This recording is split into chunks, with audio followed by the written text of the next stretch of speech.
This is Geek Gab with your hosts, John and me, Jasyn. We are back. That's right, Geek Gab for Sunday, March 6, 2016. Brian is not with us today due to the fact that we scheduled this thing at the very, very absolute last minute. Real life has been beating me to the ground. And so we weren't sure if we could even fit this show in at all. But here we are. Here we are for you, the audience, finding time in our busy schedules of dating supermodels and conquering planets to bring to you one of the best shows in existence on the entire internet. John, how was your week? Doing good. It's been a good week in Geekland. It's a pretty good show we have here too. I think it rates 10.5 cats on the internet scale of videos and shows. Okay, so you're gonna have to give me like some comparison there. Like, what's a good solid 5-cat show? A good solid 5-cat show is your average podcast about whatever topic you have on hand. Or one of those video clips from e-celebrities like it used to be what's her name, Boxy, and then there's they rate them at about a 5. Have you seen the Keanu Reeves clip that's going around? Holy cow! Yeah, isn't that incredible? So how many cats does that rate?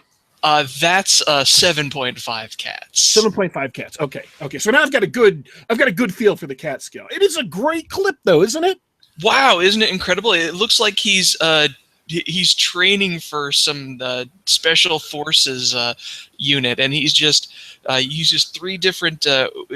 He's doing this thing where he's training with different firearms, and he uses 3 different firearms throughout the thing, and he's just repeatedly switching from one to the other, and it's those scenes that you see like in movies, or if you see someone training for police, it's like the cardboard cutouts of targets, and then there's like innocents that you're not supposed to shoot, and he's hitting all these targets rapidly one after the other. It's incredible to watch.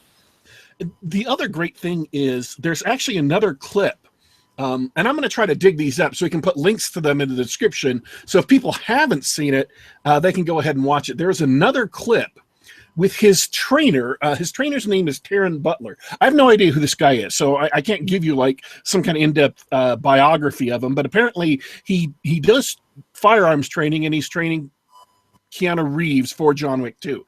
There is a video of him running a similar course to what Keanu Reeves does, and it is incredible. And it's even more incredible because he is not an athletic-looking guy. I'm not saying he's huge, but he's a little bit chubby. He's middle-aged. And so it is yet more reinforcement that when games stick firearms ability under dexterity, they are absolutely, completely wrong. Firearms are not about dexterity. They're not about being a gymnast or being a sprinter or being, an athletic baseball player. Firearms are all about perception, all about your eyesight, all about being able to make quick decisions on the fly, because he does a better job. As good as Keanu Reeves is in that particular video, Taran Butler does a better job than Keanu Reeves does. Wow, to my untrained eye, I thought Keanu Reeves was the best thing to ever shoot a thing. Bradford in the chat room tells us that it's actually a sport. It's called 3-gun sport. Yes. A timed target shooting, and the 3 weapons are all the same: a rifle, a shotgun, and a handgun. Yeah, I saw another video of Taran Butler training a young lady in 3-gun. And she also does they have a 3-gun competition that's zombie hunting, where you have a series of targets that you have to shoot down, but another series of targets that have discs in the center of their forehead that you have to shoot that represent shooting their brains. And then you're shooting on like the top of a roof and things like that. And so she was dressed up as Jill Valentine doing this. That's a link you need to find. Yeah, this. It was awesome to watch that. People are actually, as part of a competition, they're practicing shooting zombies in the head to shoot out their brains. It's great. Oh wow, would love to see that. That would win the internet. But she also does it with, she's doing it with Taran Butler, so it's the same guy who's training Keanu Reeves, and then she switches off sometimes to show how well he does it. And again, she's an athletic, very toned, shapely girl, but he is this tubby guy who is just phenomenal. His timing on it. She came in to one competition where she's running through a house shoot at like 11 seconds or 10 and a half seconds, and he comes in at like 9 something seconds.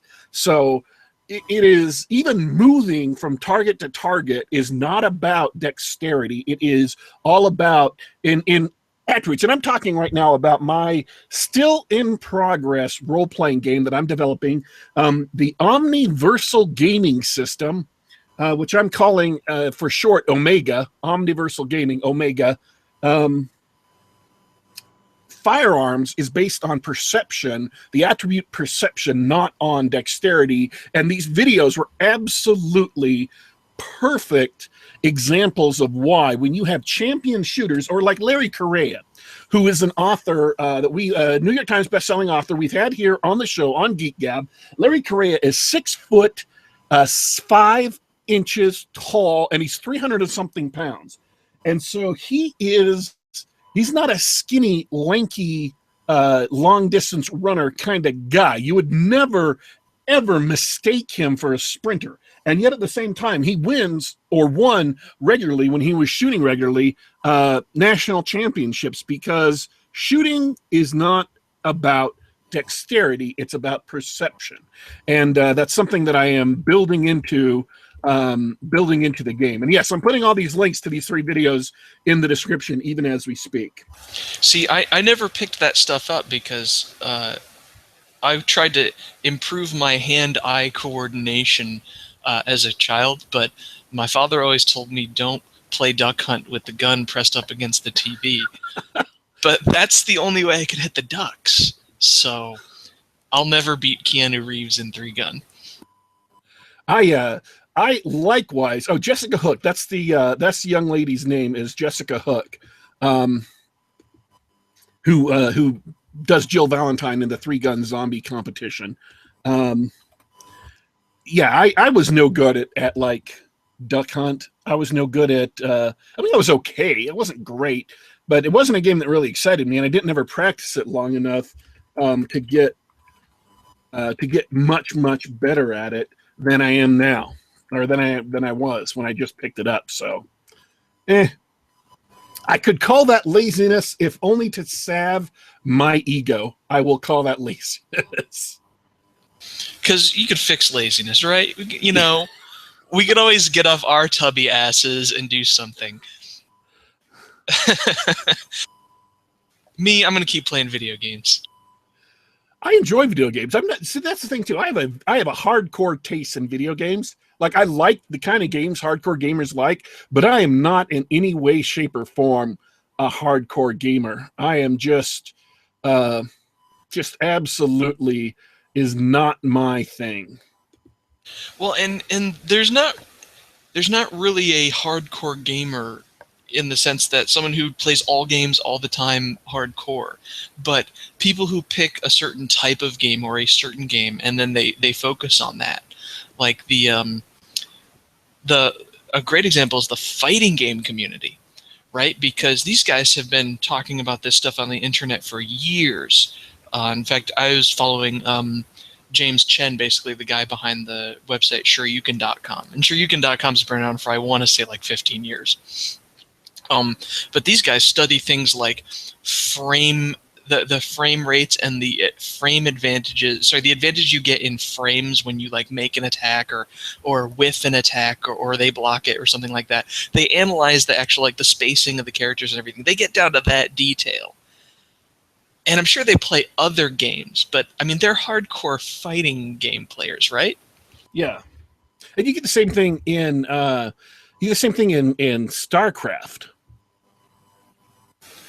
Oh yeah, where they I'm pretty sure that the Koreans at this point, they breed for actions per minute.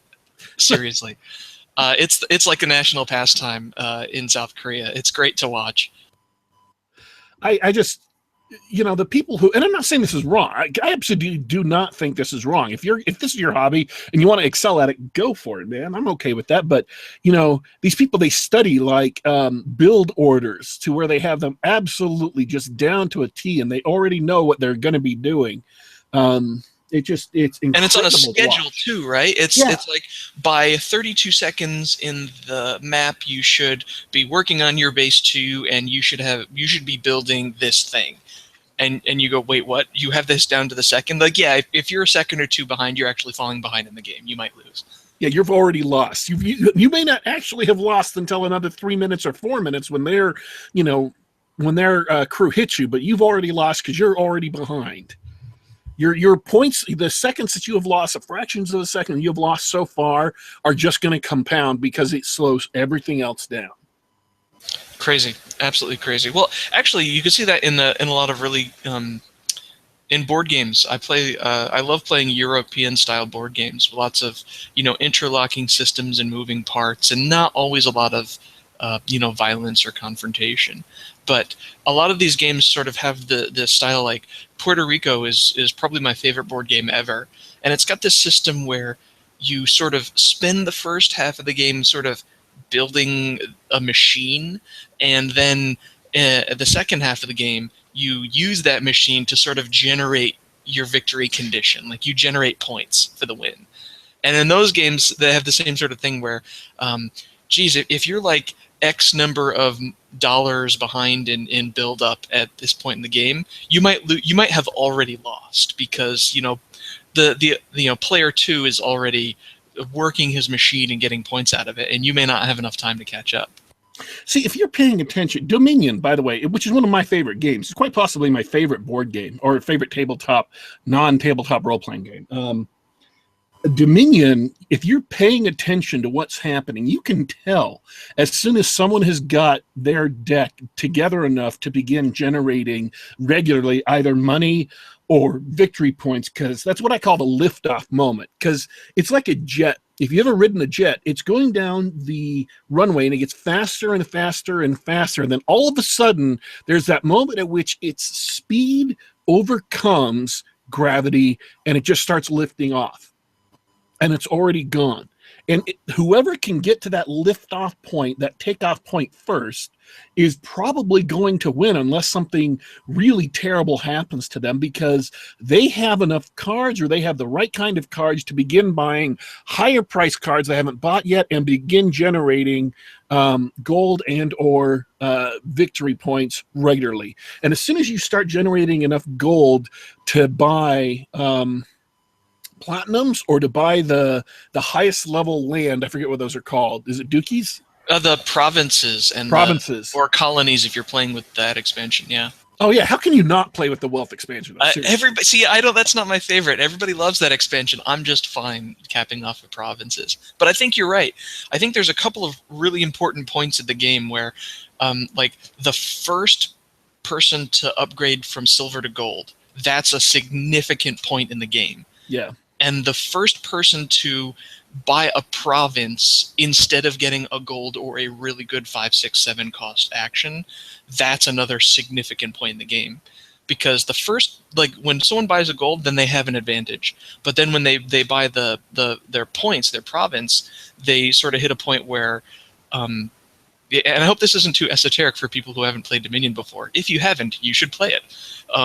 They buy that province, and then you have to wonder, are they kicking my ass, or did they just make a mistake by going to points too soon? Yeah. And then at that point, the end game of Dominion is also often kind of, it's sort of just everybody plays it out and you hope that you did well. But yeah, you're right. I love those moments are great. And that's what I love about Dominion too, is if points are a drag on your deck. If you have too many points, it prevents you from doing stuff in the game because it's just a dead card that sits there in your hand and doesn't do anything. So if you go for points too early, then you're sabotaging yourself. But if you go for points too late, all of a sudden it's that land rush where everybody has reached their takeoff point, and now they're just scrambling to get stuff, and the game's going to be over very, very quickly. So a lot of people don't like stuff like that. I think a lot of people play a game like Puerto Rico or Dominion or something like that, where they go, "Oh, I see player A." Let's say, for the sake of example, player A is John. Let's say that, oh, John's got this lead. There's no way I can win. Why do I play the rest of this game? Do you find that happens a lot? I don't know. I've never noticed that. I have noticed. I mean, if you are far enough behind, if you've got a group of people and you're far enough behind them, yeah, there's going to be a point where you know you haven't done enough, but usually you have to have made mistakes. At that point, it's not chance that's against you. It's that you've screwed something up somewhere in your strategy.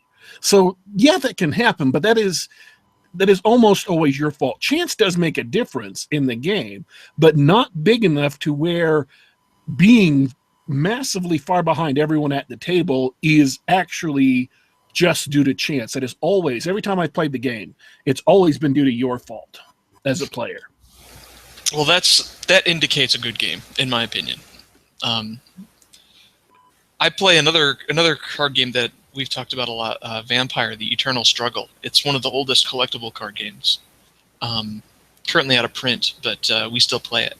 And that game is interesting because it's made as a multiplayer game, but it's a longer game. It could take 90 minutes, 2 hours or so to complete. And sometimes even if it is your fault, sometimes you get knocked out of the game somewhere like 30 minutes in, and then it feels bad because you've got to kind of wait an hour to play the next game. Yeah, I don't know. So okay, if people, and in the we've got Wolfman and Bradford in the chat here, they're talking about video games. They say people tend to focus on one or two genres of video games. So I'll tell you, the genres I like most in video games, I guess I have a few of them. I like Western RPGs. I used to love BioWare until they shafted me. Your Skyrim, Fallout 4, Fallout 3, all of those I love. Open world games I love. So I like Grand Theft Auto, and I've liked some Grand Theft Auto clones. I also like Call of Duty and first-person shooters. So first-person shooters, third-person, the whatever genre GTA has become, and Western RPGs. Those are the main games I like. I also like Civilization and all of the many variants of that, like Beyond Earth, and of course my favorite is Alpha Centauri Alien Crossfire. I love. So I guess I've got 4. I don't know if that means I have more or less than normal people. What are the genres of games you like? MMORPGs, I know. Well, yeah, I grew up on the Japanese RPGs. I've actually, to my great shame, I did play the last couple of Final Fantasy 13 installments. They are thoroughly bad games. I love. I don't play fighting games anymore, but I absolutely loved them. Nowadays, I generally like to play the online card games, and I hated MOBAs, but I've really found Heroes of the Storm sort of casual friendly enough that I really enjoy playing it. Now, are MOBAs the same thing as StarCraft and the other games where we're talking about, where you have to have what you're doing timed down to the second, or you're going to just start falling behind and eventually lose? Yes. However, Heroes of the Storm has a lot of catch-up mechanisms. Okay. So the real MOBAs, the quote-unquote real MOBAs, like Dota 2, especially, they've got their item shops with lots of options. And there's lots of like false choices, like to catch noobs out, where they're actually not competitive at all. So you could end up screwing yourself by buying the wrong thing. And experience is done individually. Like your character power is individual instead of on a team level. Heroes of the Storm made that a team level to sort of mitigate the effects of, well, I have one bad player on my team, so I automatically lose. That isn't to say it isn't true in Heroes. It's just that they've tried to mitigate that. but there's like lots of options to choose from. So yeah, if you're not keeping up with everybody else in experience and keeping your character powerful, then that's going to snowball. And if you pick the wrong items or talents or powers or what have you that either are bad or simply don't fit the situation you're in, then you're also going to fall behind. That's going to snowball, and that's sort of how the games end. So what's key to the game is analyzing the situation you're in and picking the right advancements for the character or the creeps you're running in order to deal with that situation. Yeah, well, I would argue that that's what would make a good game, or a good MOBA and a good game, because this is coming from being a total novice. I've only played like one Dota 2 game. I don't know how it's played at the high levels, but I understand that there are, there's all these options that you have, but there's a small subset of those options that are actually competitive. That kind of reminds me of Magic the Gathering. I got Magic the Gathering on one of the Magic the Gathering games, and they issue a new one every year on Xbox Live. And so I was playing against computer players. But I noticed I was playing one deck that was brutal and ruthless, and I was winning quite a lot. And then all of a sudden, I stopped winning with the deck. And we've talked about this before. I don't know if I've talked about it on the air, though. And I went back and looked at the deck, and I realized what had happened is I had gotten distracted by the shiny. I'd gotten distracted by cards that were kind of neat, and you think they might do something, but because they don't play into the strengths of your color, that is the rest of your deck, and also because they're kind of just flashy cards, they lard up your deck, and so you're drawing a lot of cards that aren't directly useful or applicable in a situation. And what I had actually done was I'd been distracted, and my deck was fat, and I wasn't getting the cards I needed to when I needed to do them. So I had to go back through and just start ruthlessly tossing cards and saying, this card looks great. It's awesome. I love being able to, it's a red card, and I love being able to kind of do something that only black characters can do. But you know what? It doesn't work well with the rest of the deck. It's just a dead letter. Throw it. Go for something that works well with red. And that I started winning again with that deck once I concentrated on the core competencies of the deck. That's brilliant. I mean, and just the way you were looking at the cards is something that the people who make Magic, specifically Mark Rosewater, has a ton of really famous articles on the internet about like how they make cards that appeal to different kinds of players. And he describes like different types of players. There's the Johnny, Timmy, and Spike. Have you ever heard of those? I've heard of the names, but I don't know that well enough to know off the top of my head. Well, they're archetypes. They're the archetypical Magic players where Timmy is the power gamer. He wants the giant, biggest, baddest, haha, I win sort of cards. He likes big creatures and stuff, right? And then there's Spike, the guy who doesn't really care what he plays. He just wants to win. Doesn't matter. He's just 100% focused on winning. And then there's the Johnny player, which is probably the most common. It's you were being a Johnny, right? You were saying, we're all trying to win, but I'm going to win my way, right? I'm going to go after these cool things. I like this. I want to try this combo, that sort of thing. You play cards that you like, and so they try to make cards that sort of appeal to all of those different play styles. All those different play styles. If you go to Magic, their website, and look at the series of articles called Making Magic, it's basically Mark Rosewater, the head designer, his articles on like how he does things, why he does them. There's tons of great information if you're interested about card game design and game design. One of the things I've noticed about role-playing games in specific, and I'm talking about now about pen and paper, tabletop role-playing games, just speaking of game design, you can't build a game that does everything for all people.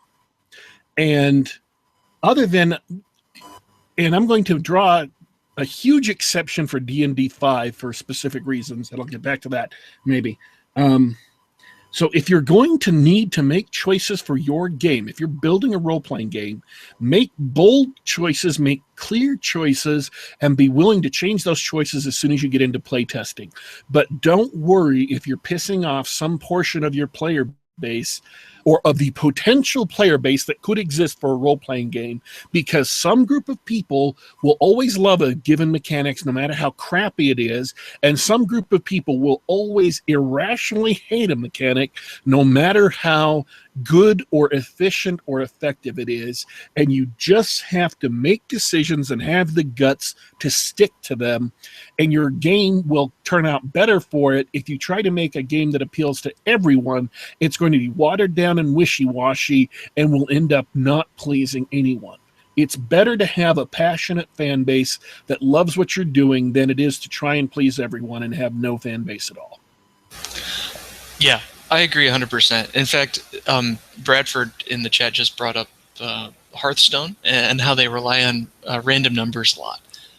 There's lots of cards that generate effects that are basically based on a die roll, and so many people hate that, especially with the in the, I think, second large expansion, Goblins versus Gnomes. They added a lot of crazy RNG effects, and people hated that. But at the same time, people loved that. It introduced a couple of the absolutely worst cards designed for the game, in my opinion. Dr. Boom and Crackle. Crackle is a card that for the cost of two lowly mana of your resources, you can generate an effect that is either, it ranges from not worth that 2 mana to worth 4 or 5 mana. And it's just on a random die roll, just unweighted, just a floating result. It's awful. Terrible design. But that's the RNG, and people love the RNG. Obviously, if you're a pro player, like Bradford again mentioned in the chat, if you're a pro player, you want to be able to minimize those random effects. You want to be able to control a state because you want your plays to be predictable, right? You want it to be about skill. But Blizzard's just like Magic. They have to sell cards, and you can have your fun meta game and also get people to buy cards at the same time. I had to have that explained to me because I had no idea what RNG meant. I had to have someone explain that to me at one point, and it's like, oh yeah, they're praying to the RNG. I'm like, what? What does that even mean? So that's right, and as they say, pray to RNGesus. Yes. So okay, let me ask you a question then. Is Hearthstone? It seems like it's very successful for the audience it's going for. There's a lot of good reasons for that. First of all, yeah, the game itself is fun and engaging, right? We know that. The client is easy to use. It's Blizzard, they even if the game is shit, it's a polished turd, right? Yeah. This is not a turd, and it's very polished. Another thing that I didn't realize until I started getting hooked on Twitch TV, it is one of the best games for streaming. It is absolutely one of the best games for streaming. It's got simple rules, a board that doesn't change. There's downtime in between turns. You get a whole 90 seconds, I believe, or 2.5 minutes or something like that to finish your turn, right? So the person who's casting, who's playing the game, can play their game, and also in between turns they can interact with their audience and everything. All of these things have added up to and a mobile client, right? All of these things add up to an extremely popular and successful game. All right. Well, we are almost out of time. Surprisingly enough, that may shock you, but we are actually almost out of time. It's been almost half an hour. So I'll give you a chance to say anything else you want. Oh, no. Everybody play Hearthstone. It's fun. Okay. By the way, folks, we were talking about Keanu Reeves and his 3-gun shooting. We were talking about Taran Butler, who is Keanu Reeves' trainer, and his 3-gun shooting, and also a 3-gun zombie shooting with Jessica Hook cosplaying as Jill Valentine. I mentioned that I had those videos on YouTube. I have put links to those videos right now in the description of this video, so you can go ahead and check them out. And then, of course, all our usual links. So this has been Geek Gab episode 45, Games and Game Design, apparently. Thanks for tuning in, folks. Me and John are signing out for today, but don't worry, don't fret. Don't let it cause you a moment's hesitation. We will be back.